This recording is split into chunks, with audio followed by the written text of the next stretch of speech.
28 युगांपासून पांडुरंग परमात्मा तिष्ठत उभा आहे आणि आजच्या दिवशीचं महात्म्यच असं आहे की या एकादशीला आणि आषाढीला भगवंत सांगतात, आषाढी कार्तिकी विसरू नका मज, आषाढी कार्तिकी विसरू नका मज, आषाढी कार्तिकी विसरू नका मज, आषाढी कार्तिकी विसरू नका मज, सांगत असे गुजा पांडुरंग, सांगत असे गुजा पांडुरंग, आषाढी कार्तिकी विसरू नका मज, आषाढी कार्तिकी विसरू नका मज,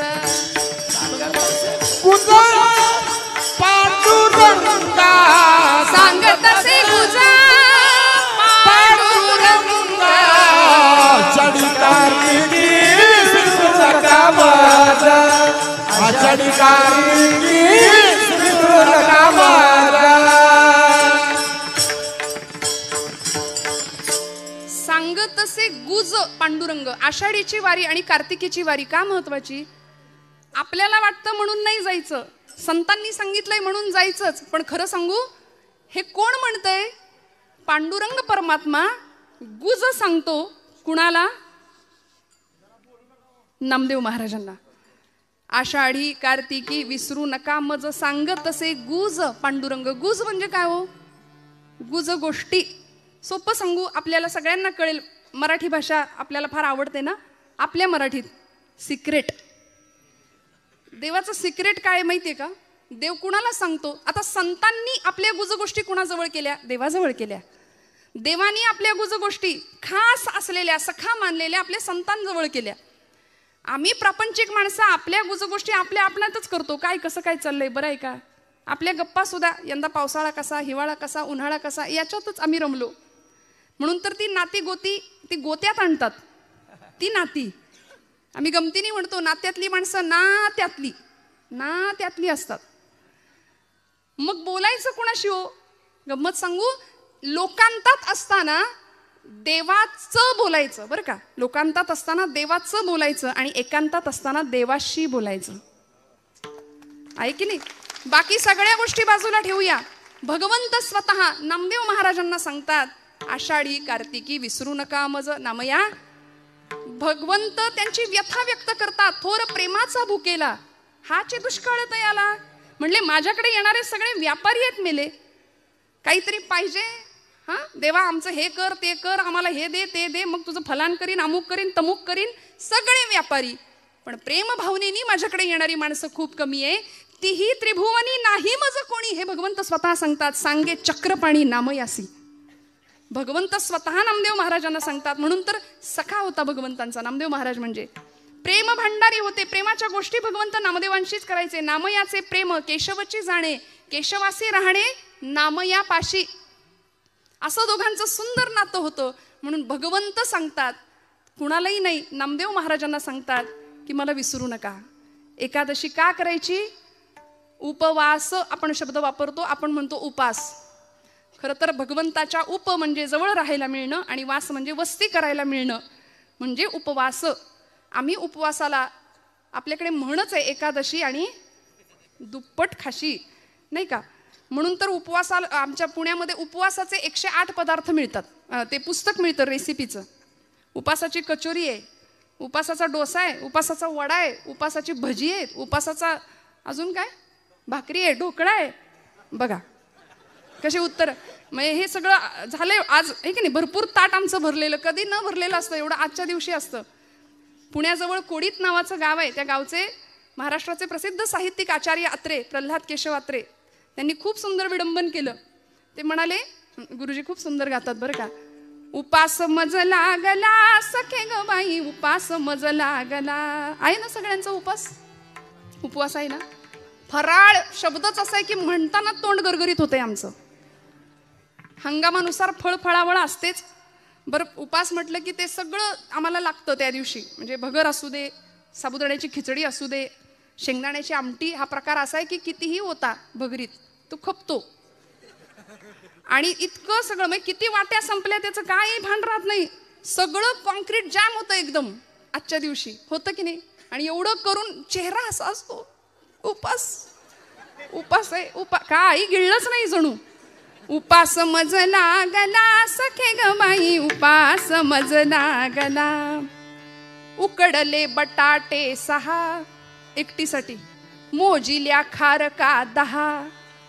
किस नुसता केला पहा सखे ग बाई, उपास मज लागला. उपास मज लागला सखे ग बाई, उपास मज लागला. दिवसभर सगळं झाल्यानंतर शेवटी हा उपास मज भोवला. जीव कासा विष झाला, नाहीच जमलं शेवटी. आणि मग दही भात मधुर चोपला सखे ग बाई, उपास मज लागला. त्यामुळे असा उपास काहीच कामाचा नाही. भगवंत हट्ट नाही करत हे सगळं माझ्यासाठी करा म्हणून. अहो, ज्या संसारामध्ये आम्ही स्वतः बांधले गेलोय तिथे भगवंत आम्हाला आठवत नाही. देवानी नाही आम्हाला बांधलं, सद्गुरूंनी नाही आम्हाला बांधलं, आम्ही स्वतःला बांधून घेतलं. सद्गुरू आणि भगवंत आम्हाला सोडवायला आलेत खरं तर. त्यामुळे इथे येऊन भक्तीच्या प्रांतामध्ये भगवंत बाजूला राहतो, प्रपंचामध्ये भगवंत कधी येतच नाही आमच्या. अत्यंत आवडीने प्रपंच करतो. आणि मग असं करता करता करता जे काही मागणी याचना आम्ही करतो ना, ती फक्त प्रपंचिकच असते आमची. काय मागायचं? नामदेव महाराज इतकं आगळं वेगळं सुंदर विलक्षण मागणं मागतात. प्रश्न असा आहे, 2 प्रश्नांची उकल करून मी पुढे जाणार. संतश्रेष्ठ नामदेव महाराजांनी भगवंताकडे मागणं मागितलं. नामदेवांनीच काय, अनेक संतांनी मागितलं. तुकोबांनी मागितलं, ज्ञानोबरायांनी मागितलं. समर्थ रामदास स्वामी म्हणतात, कल्याण करी रामराया जनहित विवरी, तळमळ तळमळ होतची आहे तुझा तूची सावरी. माऊलींचं पसायदान प्रसिद्ध आहे. विश्वाचे आर्त माझ्या मनी प्रकाशले असं म्हणणारे ज्ञानोबराय जगाच्या कल्याणाकरता विश्वात्मक भगवंताकडे पसायदान मागतात. जे खळांची व्यंकटी सांडो, तया सत्कर्मी रती वाढो, भूता परस्परे पडो मैत्र जीवांचे. खळांची व्यंकटी सांडू दे, दुष्टांचा दुष्टपणा नष्ट होऊ दे म्हणाले. इतकं उदात्त. जगाच्या पाठीवर इतकं ताकदीचं मागणं कुणीच नाही मागितलं. मागणारा तितक्या ताकदीचा, देणारा सुद्धा तेवढ्याच ताकदीचा आहे. ज्ञानोबांचं मागणं आम्हाला सगळ्यांना माहिती आहे. ज्यांचा अभंग आपण निरूपणाला घेतलाय त्या नामदेव रायांचं पसायदान प्रसिद्ध आहे. आकल्पायुष्य भावे तया कुळा, माझी या सकळा हरिचिया दासा. हे नामदेवांचं मागणं प्रसिद्ध आहे. प्रश्न असा आहे, संत का मागतात? जर संत आहेत तर ते मागतात का? मागायची गरज का पडते? कारण भगवद्गीतेच्या 12व्या अध्यायामध्ये भगवंताला मला प्रिय भक्त कोण आहे याचं उत्तर भगवंत सांगतात ना. अनपेक्ष शुचिर्दक्ष उदासीनो गतव्यथा सर्वारंभ परित्यागी यो मद्भक्ता समे प्रियः. अनपेक्ष, ज्याची कुठलीच अपेक्षा नाही. आणि भक्तीचं सगळ्यात मोठं लक्षण आहे निष्काम, काहीच नको. सध्या मिशनपेक्षा कमिशनला जास्त महत्व आहे. निष्कामता भक्तीमध्ये नाही ना. त्यामुळे अशी निष्कामता ज्याच्याकडे आहे तो भक्त मला प्रिय आहे असं जर भगवंत म्हणतात तर संतांनी का मागितलं? त्याचं कारण मला असं पहिलं वाटतं की देवच मागे लागला माग माग म्हणून. अहो, देवच मागे लागले, काहीतरी मागा काहीतरी मागा. भानुदासांच्या मागे भगवंत लागले होते, महाराज काहीतरी मागा. पण भक्तीतलं सामर्थ्य भानुदास महाराजांचं असं होतं, ज्याला आपण ॲटिट्यूड म्हणूया नाही का, असं सुंदर कॉन्फिडन्स होता. म्हणाले, देवा मला काहीच नको, तुलाच काही हवं असलं तर तू माझ्याकडे घे मागून. तुला काही हवं असेल तर मागून घे. आणि भगवंत तिथे याचकाच्या भूमिकेमध्ये राहतात आणि आपल्या भक्ताला म्हणतात की मला तुमच्या कुळात अवतार घ्यायला, जन्म घ्यायला परवानगी द्या. मग भानुदासाचे कुळी महाविष्णूचा अवतार एकनाथ बाबा जन्म घेतात त्या कुळामध्ये. त्यामुळे काही नियम, वाचिक नियम आणि मानसिक नियम सांगत असताना संतश्रेष्ठ श्री नामदेवराय महाराज पांडुरंग परमात्मा ज्यावेळी विचारतो, नामदेवा काहीतरी मागा काहीतरी मागा, नामदेव महाराज पहिला नियम सांगतात भगवंतांना अभंगाच्या प्रथम चरणात. देह जावो अथवारा हो, देह जावो अथवारा हो, देह जावो अथवारा हो, देह जावो अथवारा हो.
अथवा पांडुरंगी दृढ भाव पांडुरंगी दृढ भाव चरण सोडी सर्वथा चरण सोडी सर्वथा चरण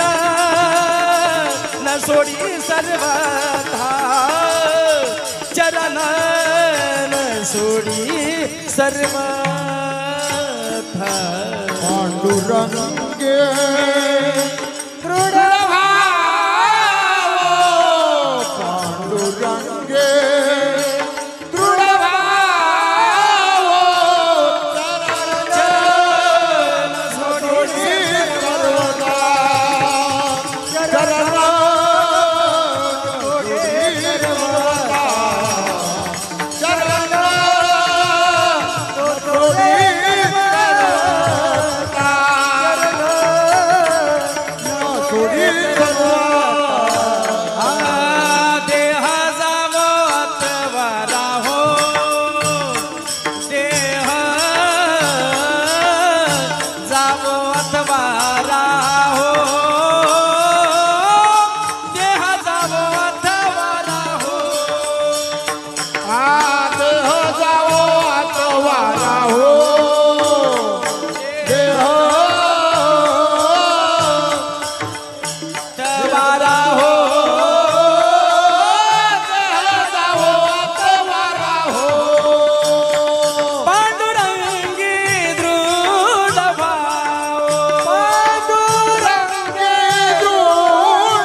काटकसर नका करू बरं का.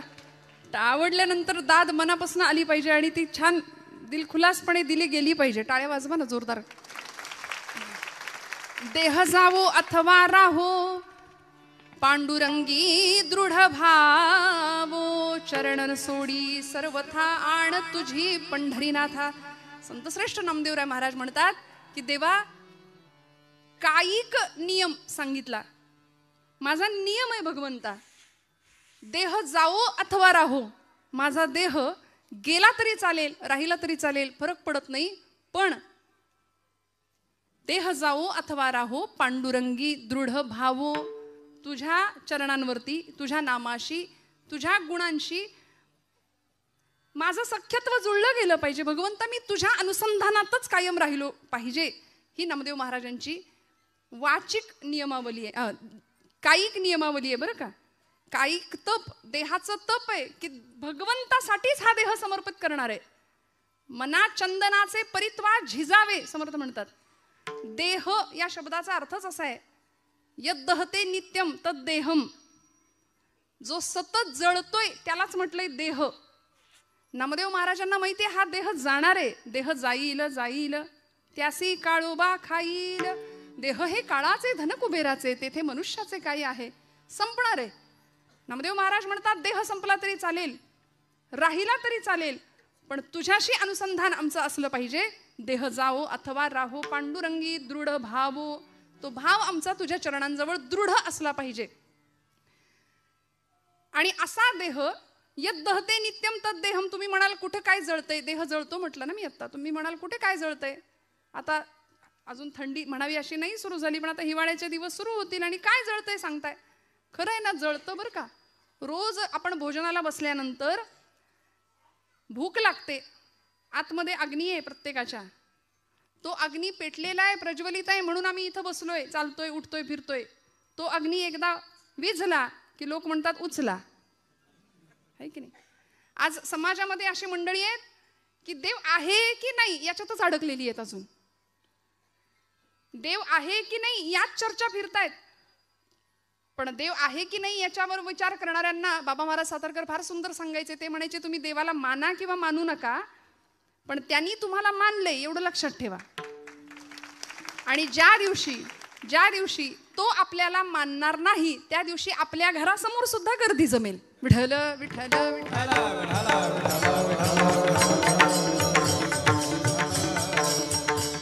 त्यामुळे या देहामध्ये एक अग्नी आहे. डॉक्टरी शास्त्र त्याला जठराग्नी म्हणतंय. भगवंत म्हणतात अहम वैश्वानरो भूत्वाम प्राणिनां देहमाश्रिताः. तो वैश्वानर अग्नी आहे. त्या अग्नीला आम्ही अन्नाची आहुती देतो. देहाचं भोजन काय आहे? अन्न हे देहाचं भोजन आहे. पण आत्म्याचं भोजन हे भजन आहे बरं का. भजन हे आत्म्याचं भोजन आहे. त्यामुळे देहाला आहुती आहे अन्नाची. मनाचं काय, आत्म्याचं काय, त्याला भजनाशिवाय पर्याय नाही. मग या देहाला अन्नाची आहुती आम्ही घालतो कुठपर्यंत? आतला अग्नी प्रज्वलित आहे तोपर्यंत. एकदा आतला अग्नी विझला की मग बाहेरचा अग्नी असतो. त्यामुळं बाहेरून पेटवण्याआधी, प्रज्वलित अग्नी करण्याआधी संत म्हणतात आतला अग्नी प्रज्वलित करूया. कुठला अग्नी? देहबुद्धीचा अग्नी. मी म्हणजेच देह आहे ही जी धारणा आम्ही केली आहे ना आमच्या बुद्धीनी, तो मी म्हणजे देह नाहीये. या देहामध्ये असणारा मी कुणीतरी वेगळा आहे याची जाणीव करून घेणं आणि भगवंताशी तादात्म्य पावणं. तुकोबराय म्हणतात देह नवे मी हे सरे, उरला उरे विठ्ठल. स्वामी स्वरूपानंद नावाचे संत आहेत पावसला कोकणामध्ये. ते म्हणतात मी माझे मावळो सर्व, तू तुझे उगवो आता. माझं पण अहंता ममता संपून जावी, देहाची आसक्ती संपून जावी आणि आतला प्रत्यय व्हावा. मग आनंद काय मिळणार आहे हो? तेथीचा आनंद ब्रह्मांडी न समाये.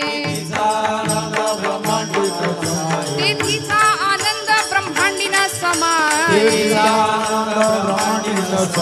उपमे शिकाय देऊ सुखा.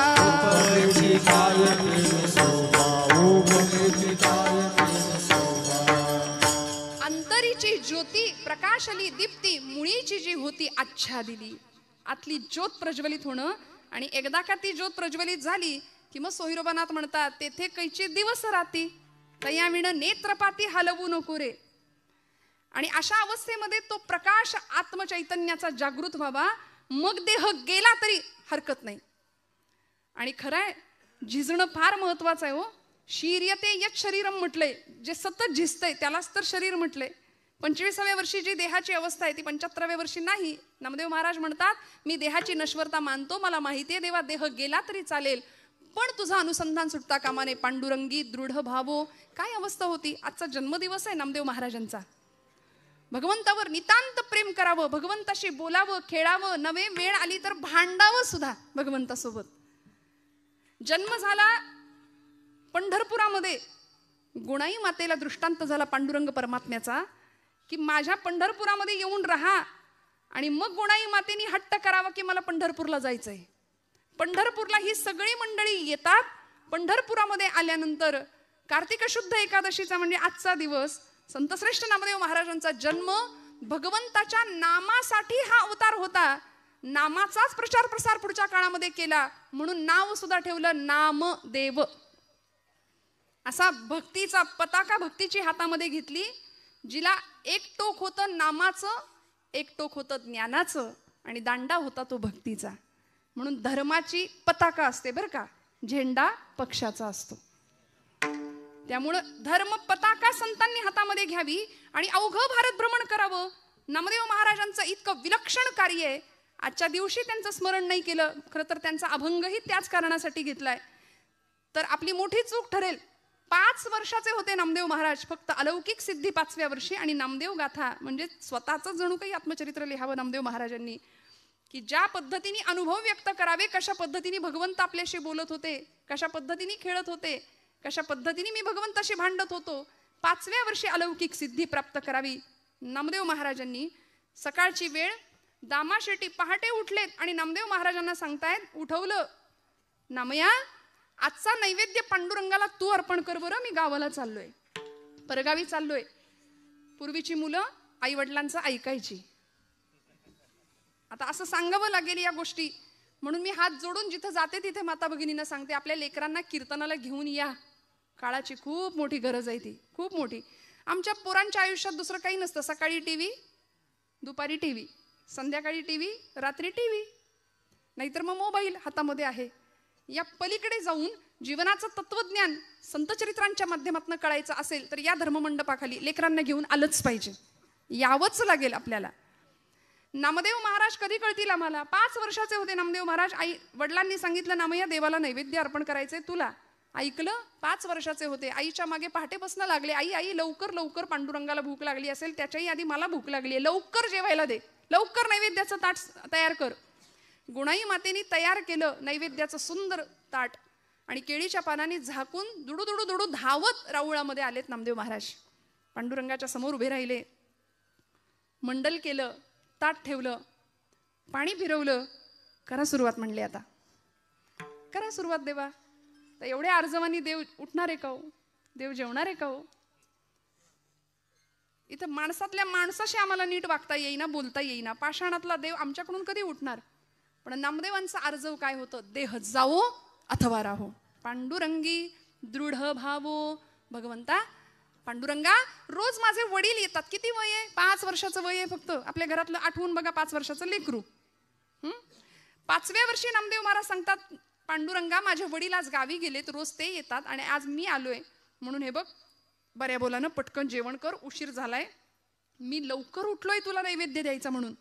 जेव रे बाबा, उशीर करू नको.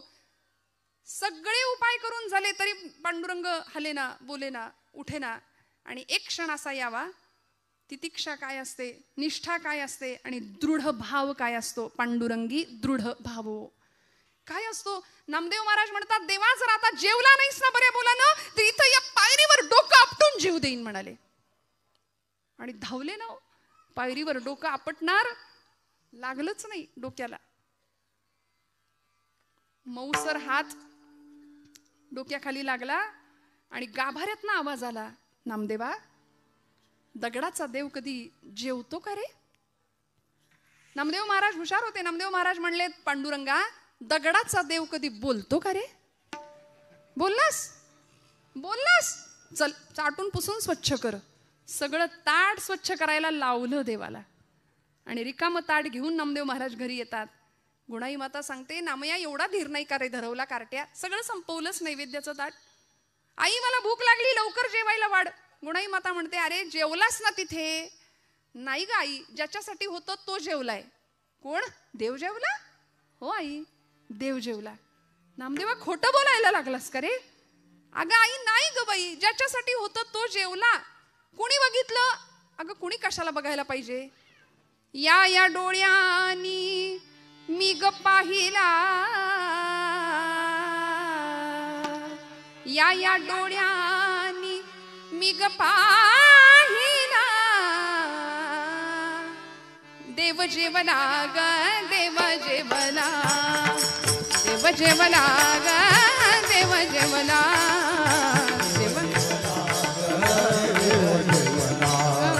देव जेवला ग देव जेवला. या या डोळ्यांनी, या या डोळ्यांनी मी ग पाहिला, या या डोळ्यांनी मी ग पाहिला, देव जेवला ग देव जेवला, देव जेवला ग देव जेवला, देव जेवला ग देव जेवला, देव जेवला ग देव जेवला. आई देव जेवला. आणि 5व्या वर्षी भगवंतांनी यांच्याकडून जेवण करावं. आपल्याकडून जेवतात का? कधी कोणी जेवलंय बघा, आठवून बघा. आपण देवासाठी कधी रडलोय देव जेवत नाही म्हणून? नामदेव महाराज रडले. दृढ निष्ठा होती, दृढ भाव होता. आपण मूल रडलं, जेवलं नाही तर रडू एखाद्या दिवशी. आपलं पोटचं पोर जेवलं नाही ना महिला वर्ग, आपल्याला वाईट वाटतं की नाही? खरं सांगा. पण देवच जेवला नाही म्हणून आपण रडतोय का? नाही ना, नाही रडत आपण. देव जेवला म्हणून रडत नाही. नामदेव महाराज रडले देव जेवत नाही म्हणून.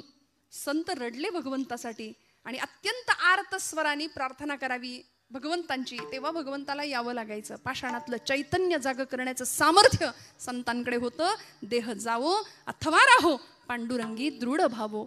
श्रोते हो, पायरीवरच्या एका फुलानी भगवंतांच्या गळ्यातल्या हारातल्या एका फुलाला प्रश्न विचारला, का रे बाबा, अरे आपण एकाच माळ्याच्या मळ्यात उगवलो, एकाच झाडाला होतो, एकाच टोपलीतनं इथं आलो, पण तुझं भाग्य, तू देवाच्या गळ्यात आणि मी देवाच्या पायरीवर, सगळे तुडवून जातात मला. देवाच्या गळ्यातल्या त्या हारातल्या फुलांनी उत्तर दिलं, बाबा रे तुझं खरं आहे, मी देवाच्या गळ्यात आहे आणि तू पायरीवर पडलास, पण देवाच्या गळ्यात इथं विराजमान होण्याकरता माझं काळीज आरपार करायला लागलं रे. मला सगळी सुई माझ्या काळजातनं घालून घ्यावी लागली. महाराजांचा अभंग आहे, साहोनिया टाकी घाये पाषाण देवची झाला पाहे. देह जावो अथवा राहो ही अवस्था असेल तर भगवंत आपलंसं करून घेतल्याशिवाय राहत नाही. आणि मग एकदा त्या चरणांची आसक्ती किंवा त्या चरणांचा आनंद मिळाला तर परिणाम काय होतो, नामदेव महाराज अभंगाच्या दुसऱ्या चरणात सांगतात.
सोडी सर्वथा तुझी आण पंढरीनाथा. शपथ घेतली देवाचीच, देवा आता तुझे चरण सोडणार नाही, आता तू गवसलास, तू प्राप्त झालास, आता तुला सोडणार नाही. जनी म्हणे बा विठ्ठला आता जीवेन सोडी तुला. ही जनाबाईंची पण अवस्था होती.